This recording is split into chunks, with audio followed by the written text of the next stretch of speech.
Buenas, ¿qué tal?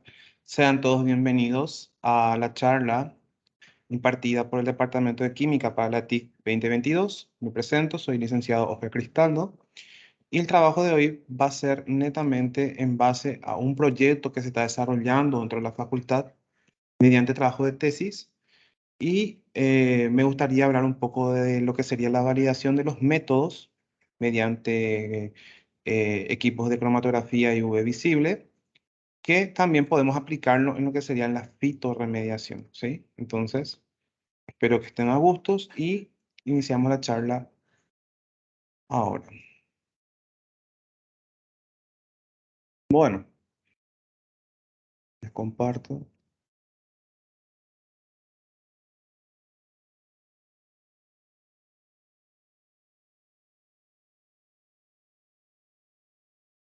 Bueno, el día de hoy quisiera hablarles sobre la validación de métodos aplicables a la fitorremediación. Para ello tendríamos que iniciar hablando sobre qué es un proceso de validación. Según la OSP, que es la farmacopea estadounidense, es un proceso por el cual se establece por medio de estudios de laboratorio y las características de desempeño de un procedimiento cumplan los requisitos para la aplicación analítica prevista. ¿Sí? Otro concepto muy importante que le da la Administración de Alimentos y Medicamentos es que el objetivo principal de la validación de un proceso para demostrar el procedimiento analíticos sean altos para lo que está asignado, o sea, directamente para qué tipo de fármaco o qué tipo de técnica o qué tipo de muestra estaremos utilizando para la realización de una valoración o una determinación de un analito en cuestión, ¿verdad? Estamos hablando en términos ya sea cromatográficos, en términos de muestra y de estándares. El objetivo principal de la validación es directamente validar, como bien dice su nombre, un proceso o un procedimiento analítico. Es demostrar de que que el propósito para el cual se está analizando es el indicado para un ensayo determinado. Características analíticas de la validación. Tenemos que tener en cuenta que acá en este punto vamos a hablar de técnicas, principios físicos o químicos que pueden emplearse a una muestra, el método que vamos a utilizar o modificación de la técnica para realizar el análisis de una muestra a fin de encontrar o de hallar un analito dado en una matriz especificada. El procedimiento por el cual las instrucciones escritas que van a ir señalando los métodos para analizar la muestra y obviamente la formación o la eh, creación de conjunto de instrucciones escritas específicas por un organismo para ejecutar la validación. Eso sería directamente el protocolo, ¿verdad? Los parámetros generalmente que vamos a medir son la especificidad, que es con análisis cromatográfico, también la precisión y la repetitividad, la exactitud, qué tan real es el resultado que nosotros estamos obteniendo, la robustez, que sería la capacidad del método poder enfrentarse a cambios menores en el procedimiento o inclusive en cambios de reactivos, ¿verdad? La linealidad, que es la capacidad del método para dar resultados precisos en todo el rango de los resultados esperados. Y por ende también límite de detección y límite de cuantificación, ¿sí? ¿Qué tiene que tener una validación? ¿Qué tiene que tener un método para poder encontrarse validado? Antes de hacerlo, tenemos que hacer una revisión literaria, verificar toda la investigación, ya sea basándonos en monografía de farmacopeas, tenemos la farmacopea estadounidense, tenemos la británica, también en base a estudios científicos y revistas cromatográficas, las más conocidas como el Journal Chromatographic B y el Journal Chromatographic de el Beiser, entre otros, son muy utilizados a la hora de investigar cuáles serían directamente las bases de la revisión de literatura para poder indicar específicamente cuáles son las bases fundamentales de nuestra revisión. También tendríamos que realizar una revisión y análisis de la molécula. Antes de iniciar un ensayo cromatográfico es importante verificar las características físico-químicas del fármaco, físico-químicas del analito que nosotros vamos a analizar. Por ejemplo, estudiar su estabilidad, si es estable en medio acuoso, en medio orgánico, a qué pH es estable, la estructura química del compuesto, las propiedades físicas, si son solubles e insolubles en solventes polares o apolares, si presentan enantiómeros que pueden generar algún tipo de, que puedan tener directamente, interrumpir a la hora de analizar el analito, los productos de degradación ya sean conocidos o identificados. O sea, en qué se va a degradar la muestra en sí. También tendríamos que hablar sobre la estandarización del método. Directamente se habla sobre la realización de primeros ensayos. ¿Para qué? Para determinar si el método va a ser adecuado y si va a poder ser reproducible. La optimización de las condiciones analíticas, equipos, cambio de flujo, mejoramiento de la señal de nuestro equipo, mejoramiento de la condición del método de extracción de la muestra, poder intercambiar concentración y flujo de la fase móvil, aumentar la temperatura, ya sea de la columna o del mezclador, disminución de volúmenes de solvente o directamente trabajar sobre la señal de coeluyamiento, o sea, coyendo, que sería directamente optimizar la adecualidad del sistema.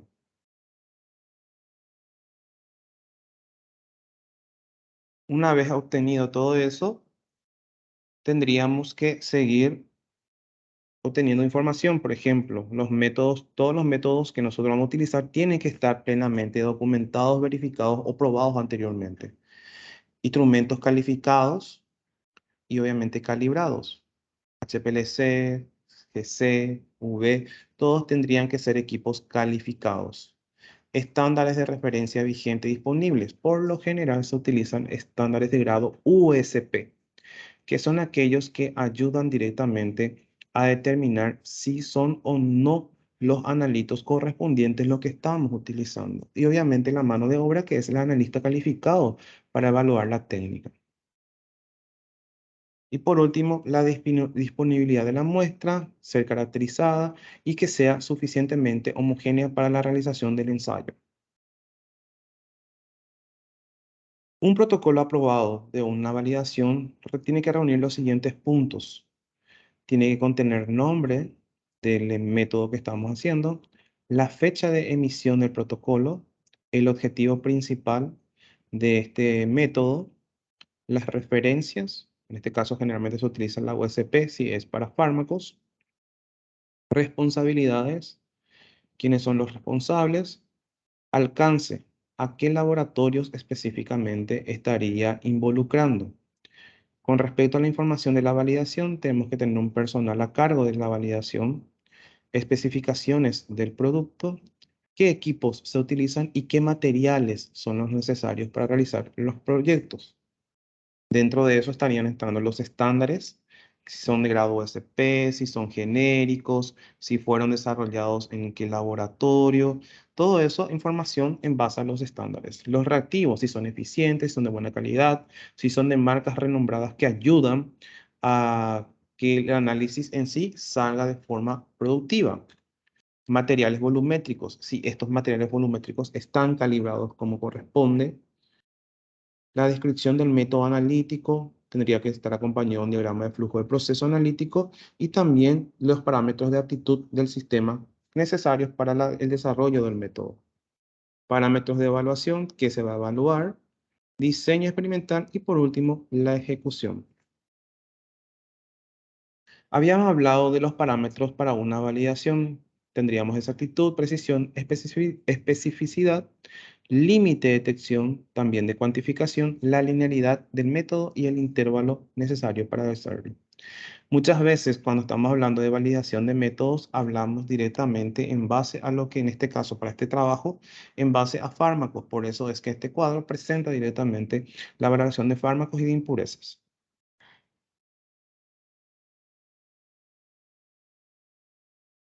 El primer parámetro que vamos a hablar hoy sería la especificidad. ¿Qué es la especificidad? Es la capacidad del método de medir específicamente el analito en presencia de componentes presentes en la matriz analítica, inequívoca las de impurezas y productos de degradación y excipientes que están presentes dentro de la matriz. Generalmente, si se dispone de impurezas, se utiliza placebos, impurezas y placebos enriquecidos. En caso de que no se disponga, se puede generar un producto de degradación. Se efectúa una degradación artificial bajo condiciones drásticas, por ejemplo, ácido 0,1 normal o bases 0,5 normal, en algunos casos. La oxidación, la termólisis y la fotólisis. O sea, generalmente la muestra es expuesta en esta degradación para poder generar tipos de degradación e identificarlos, ¿verdad? Luego lo que se hace es comparar los resultados con otro método analítico que está bien caracterizado. En el análisis farmacopeico, la falta de especificidad de un método puede ser completada con otro de manera para obtener un nivel directamente selectivo de ese dado. La IUPAC y la OAC prefieren el término reservando el término de selectividad, el término de selectividad para estos casos. Las pruebas de identificación según la monografía de la USP podemos hacer directamente antes de analizar, antes de iniciar el análisis correspondiente, una comparación del espectro IR. El espectro IR nos estaría dando una información que directamente nos ayudaría a determinar o evidenciar si es que nuestro espectro de IR en analito y del estándar tienen compatibilidad entre ellos y poder demostrar de que sí tiene el analito correspondiente, inclusive determinar qué concentración. ¿Ok?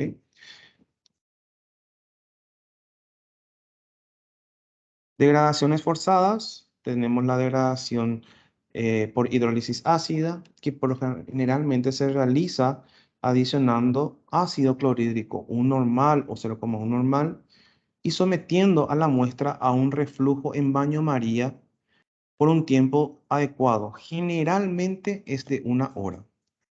Mientras que la hidrólisis básica se realiza adicionando en este caso hidróxido de sodio, un normal o 0,1 normal, también sometiendo a una muestra al baño María y obviamente también en un tiempo adecuado, más o menos 1 hora.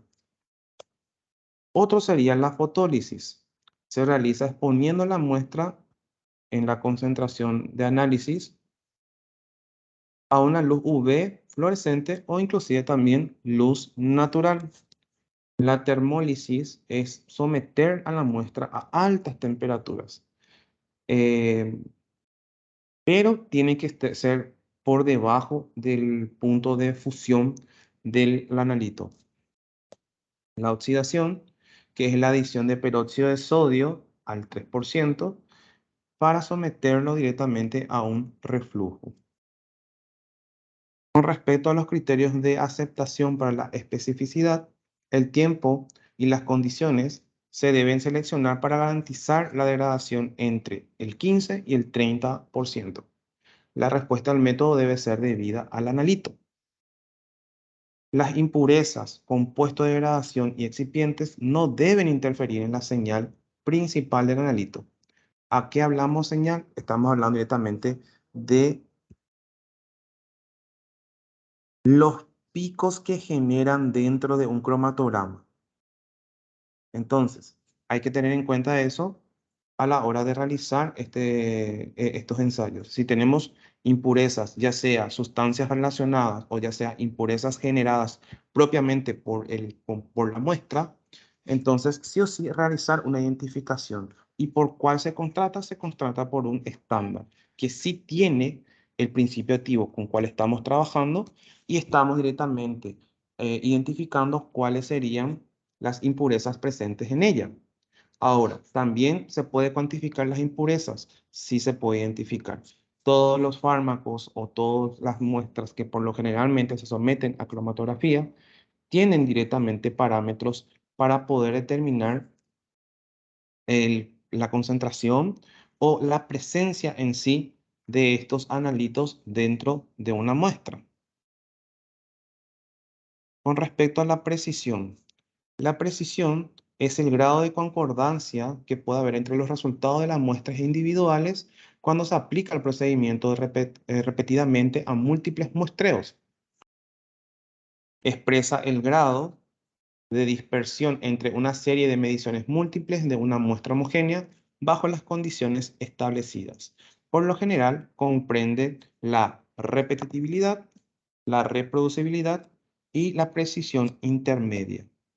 Con respecto a la repetitividad, es la medida de la precisión del método, cuando éste se realiza en el mismo analista, o sea, por el mismo analista, obviamente en el mismo día, con los mismos reactivos y también con el mismo equipo. Al decir instrumento, estamos hablando ya de materiales de laboratorio, inclusive equipos de laboratorio. Con respecto a la reproducibilidad, este se mide cuando el ensayo se realiza en diferentes laboratorios por diferentes analistas, diferentes días y diferentes instrumentos. Muchas veces las grandes farmacéuticas o los grandes laboratorios trabajan en simultáneo. Por ejemplo, si tenemos un laboratorio que cuenta con un departamento de I+D, investigación y desarrollo, generalmente este ensayo de reproducibilidad lo hace con el laboratorio de control de calidad de la misma empresa. Entonces, en ese caso, se utilizan distintos analistas, lo pueden hacer en distintas fechas y obviamente los equipos son también distintos.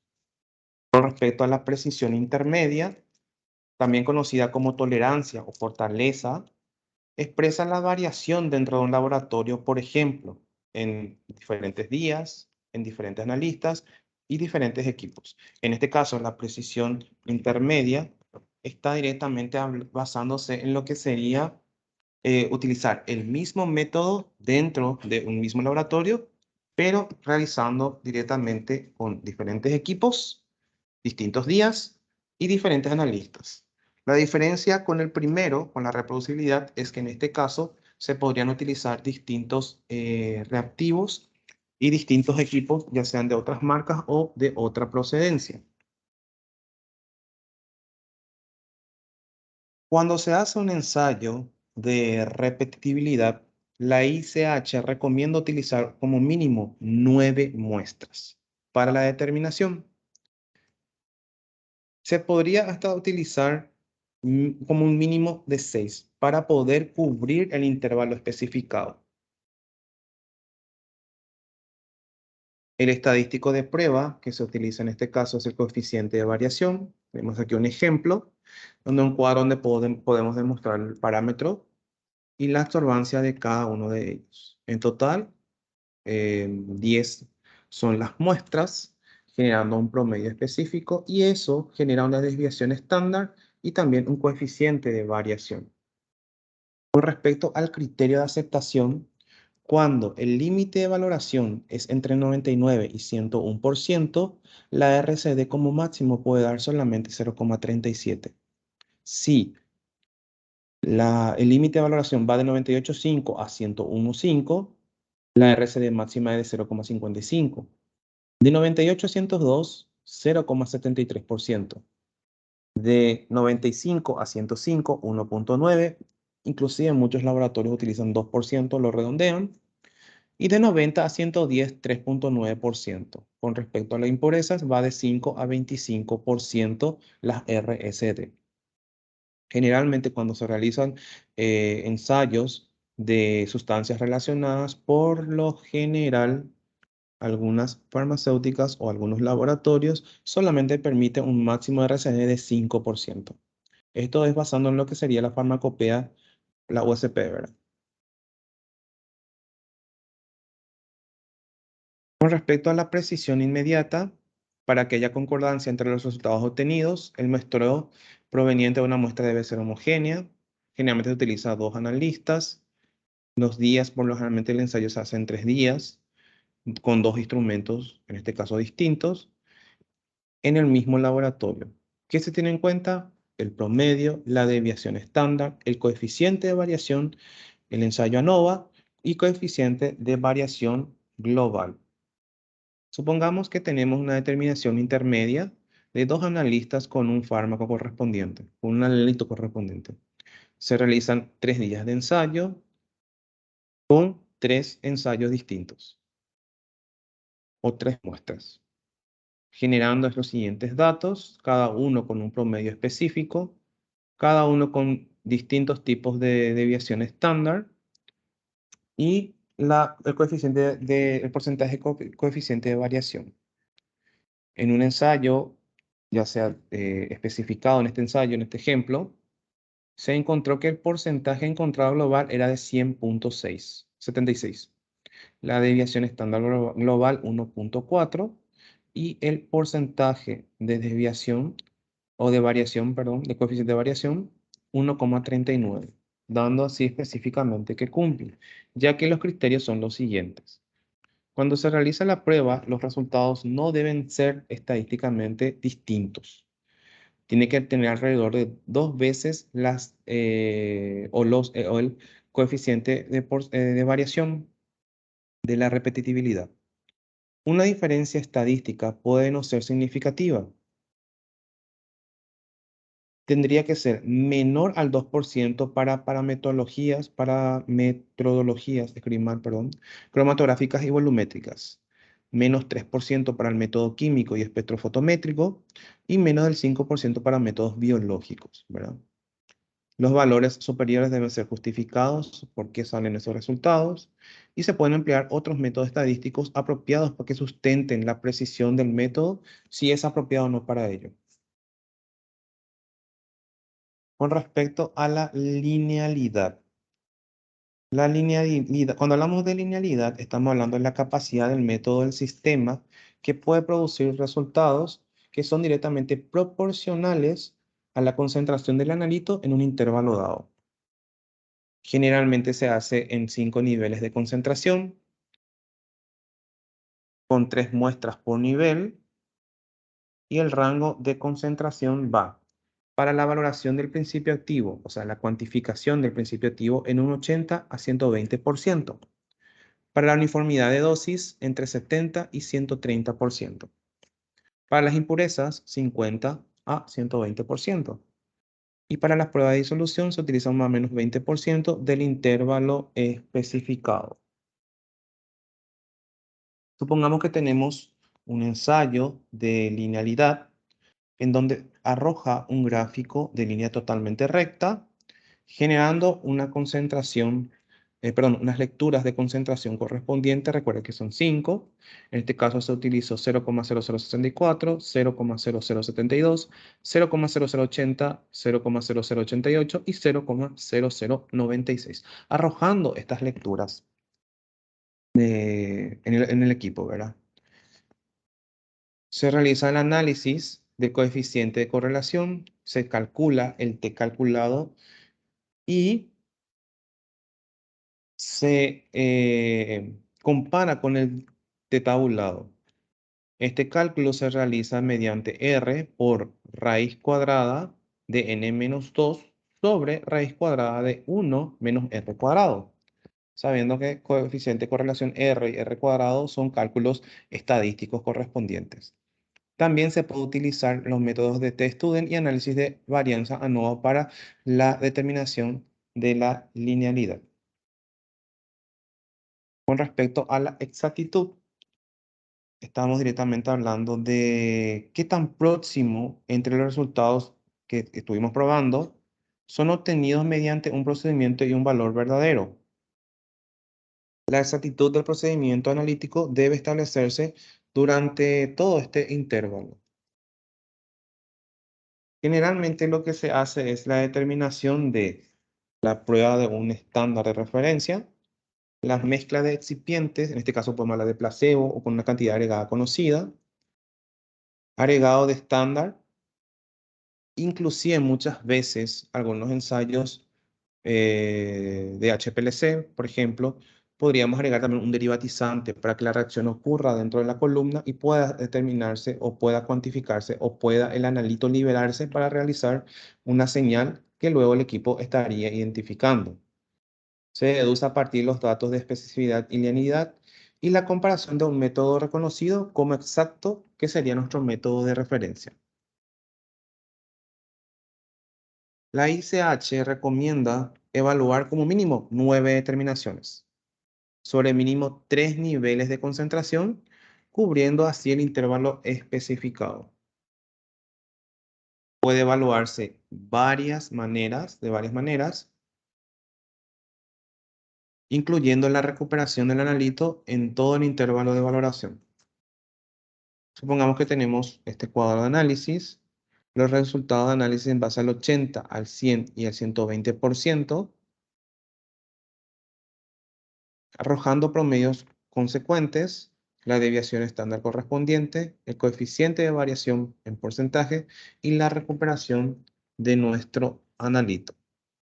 Con respecto al criterio de aceptación, en la prueba estadística T-Student debe obtenerse un T o tabulado experimental menor al T de tabla. O sea, estamos comparando contra una referencia, ¿verdad? No debe haber una diferencia significativa entre el porcentaje de recuperación y la cantidad obtenida inicialmente. Con respecto a la nulidad, el estadístico de preferencia para este intervalo de confianza, para la pendiente esté comprendido entre un intervalo de alrededor de 1. 98 y 102% para parámetros cromatográficos, con un coeficiente de variación menor o igual al 2%, y 97 y 103% para equipos espectrofotométricos, con un coeficiente de variación en porcentaje del menos del 3%. Límite de detección y límite de cuantificación. Suenan iguales, pero no son lo mismo, no es lo mismo específicamente. El límite de detección corresponde a la menor cantidad de concentración de una sustancia que puede detectarse con certeza, mientras que se podría determinar directamente o realizar algunos ensayos que nos podrían ayudar o directamente descartar algunos puntos. Para ello tenemos los métodos no instrumentales y los métodos instrumentales. Entre los métodos no instrumentales tenemos que tener en cuenta que se realizan mediante el análisis de las muestras con concentraciones conocidas del analito, estableciendo el nivel mínimo de analito que puede detectarse de forma confiable. Mientras que el método instrumental se puede emplear el mismo enfoque que el método instrumental, pero en el caso de que el método instrumental presente ruido de fondo, consiste en comparar las señales medidas a partir de muestras con bajas concentraciones conocidas de analito en la muestra blanco. Se inyecta un blanco y se empieza a ver directamente qué señales arroja. Con respecto al límite de cuantificación, corresponde a la menor cantidad de concentración de una sustancia que se puede cuantificar con certeza, con exactitud y con precisión. Al aplicarse el método en condiciones establecidas, se expresa en unidades de concentración. A la vez, tiene también sus deficiencias entre el método de instrumentales y no instrumental. Entre no instrumentales se realiza mediante el análisis de muestras con concentraciones conocidas de analito, estableciendo el nivel mínimo de analito que puede cuantificarse con exactitud y precisión. Entre el método instrumental se puede emplear el mismo enfoque que vimos anteriormente. En el caso de que los métodos instrumentales que presenten un ruido de fondo, consiste directamente en comparar nuevamente la medida de la señal e independientemente del enfoque empleado, el límite de cuantificación debería validarse posteriormente mediante el análisis de un número adecuado de muestras y que se sepa con certeza si está o no ahí el límite de cuantificación. Cuando hablamos de ruido, es directamente la señal que varía, ya sea por fase móvil o por la interacción en la fase móvil con la columna, y la falta de una línea basal o línea de base, ¿verdad? Entonces, lo que se hace es se mide directamente todos los picos que son mucho más altos que el ruido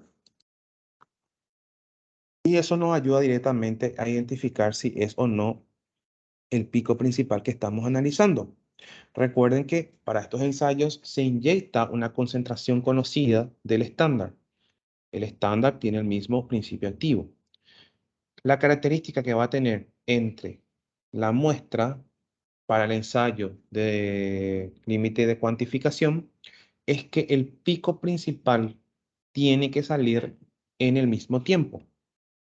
Obviamente con una distinta cantidad de área, porque uno es concentrado y el otro es muy diluido. Entonces, ese pico es lo que nos va a ayudar a determinar si es o no el principio activo que estamos leyendo. ¿Qué pasa cuando es menor al ruido? Entonces ya no se puede detectar dentro de nuestro equipo. Otro parámetro es la robustez, que es la medida de la capacidad de una técnica, obviamente analítica, para no ser afectada por variaciones pequeñas en parámetros de procedimientos indicados en la documentación y proveer una indicación de su actitud durante condiciones normales de uso. Para ello, determinamos, o sea, se utiliza esta determinación, aplica lo que es el test de Joden-Steiner para la evaluación de la robustez de un método químico analítico. Este procedimiento permite evaluar el efecto de 7 variables con solo 8 análisis de una muestra.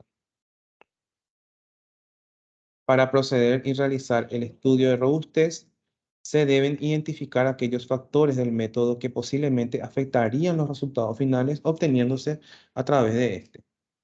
Y esos factores que están presentes habitualmente en el método son la temperatura, composición de la fase móvil, soluciones reactivas, pH de solución, tamaño de celda espectrofotométrica, flujo del gas carrier si estamos trabajando en CG, o también el split. O sea, directamente todos estos parámetros son los factores que nos ayudan a verificar si es que el método puede pasar este parámetro, puede realizar este ensayo. Aquí tenemos una tabla que habla de la robustez de John Deere y Steiner. A partir de los resultados puede calcularse el efecto de cada una de las variables. Lo que se hace es directamente hacer una media de 4 análisis que contienen la variable en su valor más alto, aquella que corresponde y aquella que corresponde a la más baja. Entonces se puede evaluar mediante esta fórmula y se determina si el efecto de las variables y el efecto obtenido es mayor a S por raíz de 2, en donde S es la desviación estándar obtenida en la repetitividad del método, o sea, en el otro parámetro que estábamos viendo, ¿verdad? Cuando la validación está completa, se tiene que elevar un informe que tiene que contar de nombre, fecha de emisión del informe, el objetivo del método, las referencias utilizadas para el método, los responsables, a qué laboratorios o a qué analistas o a qué sector tiene el alcance, validación, personal que realizó la validación, especificaciones del producto, equipos, materiales, en donde entran estándares reactivos, material volumétrico, resultados obtenidos de la validación, la estimación de la incertidumbre, el cálculo de la incertidumbre, controles por errores sistemáticos, identificación de la fuente de incertidumbre, fuentes de incertidumbre que intervienen en el proceso, la evaluación de los componentes principales, las conclusiones de la estimación de incertidumbre, las conclusiones de la validación y la declaración de conformidad del método validado. En el apartado de anexos no va fotos, no va nada de procesos, sino que va directamente las observaciones que se van haciendo o las modificaciones que se están haciendo dentro de la validación. Supongamos que se tuvo que corregir algún parámetro, algún ensayo, entonces eso va a ir en anexos. Eso es lo que tiene que ir directamente en anexos.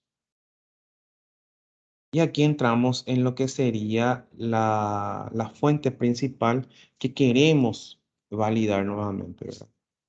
¿Qué es la fitorremediación? La fitorremediación se conoce como una alternativa de remediación que propone directamente aplicar humedales construidos para eliminar los contaminantes convencionales y también los productos farmacéuticos en general.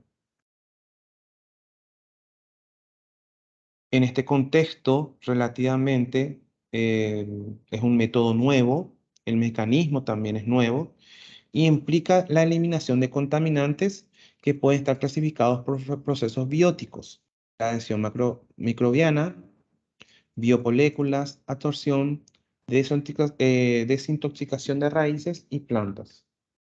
También están los procesos físico-químicos, la evaporación, la fotodegradación, la oxidación, hidrólisis, retención o absorción de raíces en el lecho de la grava. O sea, eso también se podría considerar procesos de fitorremediación.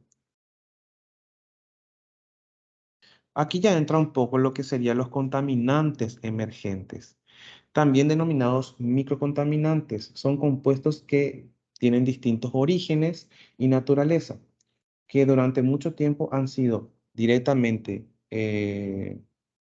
ignorados. ¿Por qué? Porque tiene una baja concentración. Puede estar en miligramo por litro o nanogramo por litro. Tiene una concentración muy baja y no es directamente redundante en el punto de análisis a gran escala. Dentro de este grupo de contaminantes tenemos los productos derivados de domis sanitarios, fármacos en general, sustancias químicas como pesticidas, productos de cuidado personal, plastificantes, hidrocarburos, hormonas y drogas ilícitas. Muchos de ellos se comportan como disruptores endócrinos y provocan efectos negativos sobre la salud humana y también sobre el medio ambiente. ¿Qué es la fitorremediación? La fitorremediación es la capacidad que tienen las plantas de absorber componentes que lo rodean, ya sea en el suelo o en el agua. Entonces, podrían ser directamente hechos en suelo, como también podrían ser directamente hechos en agua. Para ello se utilizan macrófitas. Las macrófitas generalmente pueden ser flotantes. Lo que hacen es em, absorber los componentes que rodean la solución que rodean las plantas, ¿verdad? Entonces, estos efectos, estas plantas, perdón, lo que hace es absorber y disminuir la concentración de micronutrientes o microcontaminantes, perdón.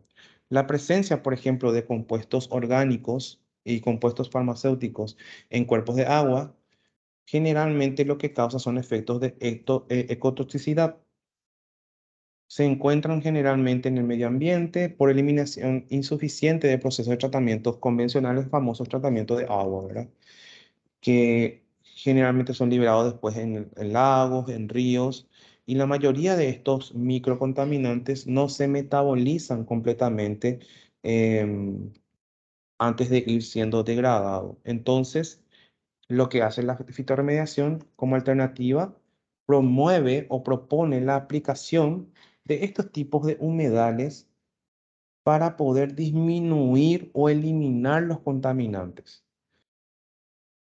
En este contexto relativamente específico, los humedales flotantes son la hibridación de estanques y humedales que ofrecen ventajas potenciales para el tratamiento de las aguas residuales. Aguas residuales sabemos que es una mezcla de todo, ¿verdad?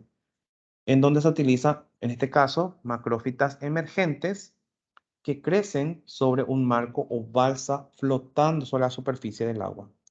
Estas macrófitas también facilitan la eliminación de cualquier tipo de fármacos y ya que liberan exudados por las raíces de la rizósfera, lo que puede facilitar la eliminación de estos compuestos farmacéuticos. La presencia, por ejemplo, de compuestos farmacéuticos en los cuerpos de agua, por lo general, con concentraciones muy bajas, no son muy detectables, que digamos, pero están presentes ahí y de alguna otra forma con mayor concentración pueden afectar directamente. Las principales fuentes de contaminantes emergentes son, como dije hace rato, las aguas residuales. Estas aguas pueden venir directamente de hogares, de hospitales, especialmente de hospitales, de las fábricas en sí, de las industrias farmacéuticas, de la ganadería, de la agricultura. Todos ellos van aportando contaminantes a las superficies de agua, ¿verdad? Entonces, las aguas que más se contaminan son las superficiales, también tienen alcance a las subterráneas. Recordemos el caso de las grandes empresas de emblemas de combustible que directamente tenían pérdida en sus grandes tanques y empezó a afectar, por ejemplo, el acuífero Patiño. Más o menos entonces, eh, son directamente los causantes principales de las fuentes de los contaminantes que afectan directamente las superficies de agua, ¿verdad? En un ensayo realizado por la bióloga Giselle Duré, actual máster en biotecnología industrial, utilizó la macrófita totora, la famosa Tifa domingensis. El trabajo realizado por ella fue la fitorremediación de contaminantes emergentes de origen farmacéutico y utilizó la totora en humedales flotantes. Los porcentajes de remoción de los fármacos que ella analizó o que ella evaluó, que fue paracetamol, diclofenac e ibuprofeno, rondaban directamente los valores específicos, que voy a hablar un poquito más adelante, y pudo demostrar que sí hubo diferencia entre la carga inicial del contaminante y la carga del contaminante en el tiempo final, en un tiempo determinado. Lo que obtuvo fue lo siguiente. La totora expuesta a la mezcla de contaminantes en las condiciones del ensayo preliminar mostraron tolerancia hasta un 50 miligramos por litro. Superando esa concentración ya empezó a degenerarse o a descomponerse la planta. Entonces, tomó como valor aproximado y estimado para utilizar el método de Provit de los fármacos estudiados. El comportamiento del ibuprofeno y paracetamol puede asimilar a una cinética del primer orden, pero la del diclofenac no asimila esta condición debido a que las bajas concentraciones encontradas desde el tiempo inicial, manteniendo un comportamiento constante durante todo el ensayo que ella realizó. La eficiencia de remoción fue superior al 86,5% para el compuesto de paracetamol, 65,1% para el ibuprofeno y 11,9% para el diclofenac, ya que este se mantuvo de forma constante. La remoción de diclofenac probablemente puede estar atribuido también a la fotodegradación de las condiciones de ensayo que se utilizó en esta investigación. Todo este trabajo lo que nos dio directamente, lo que en este caso me dio la idea fue la de buscar una validación de método de cuantificación de absorción de fármacos que son directamente utilizados, perdón, degradados en aguas superficiales mediante un ensayo de fitorremediación con macrófitas flotantes. En este ensayo, lo que buscamos es directamente realizar la validación con todos los parámetros que ya habíamos visto anteriormente, para que cualquier fármaco que pueda directamente ser analizado tenga un método validado, ya que muchas veces no se validaron los métodos a la hora de realizar estos tipos de ensayos. Esto también podría extenderse un poco más. Recuerden que los contaminantes emergentes son muchos. Tenemos fosfato, tenemos aceites, ácidos grasos. Todo eso pueden también utilizarse este método para poder eh, analizar, estudiar y determinar si es que el proceso de fitorremediación es o no factible para la disminución de contaminantes. Y todo este trabajo en sí, el trabajo que estoy proponiendo realizar en una maestría que estoy realizando, es justamente validar el método de cuantificación que se utiliza para determinar el poder de absorción de los fármacos mediante las macrófitas flotantes. Muchas gracias por su atención. Estas son las fuentes de revisión literaria y espero que hayan entendido directamente ya mi exponencia, ¿verdad?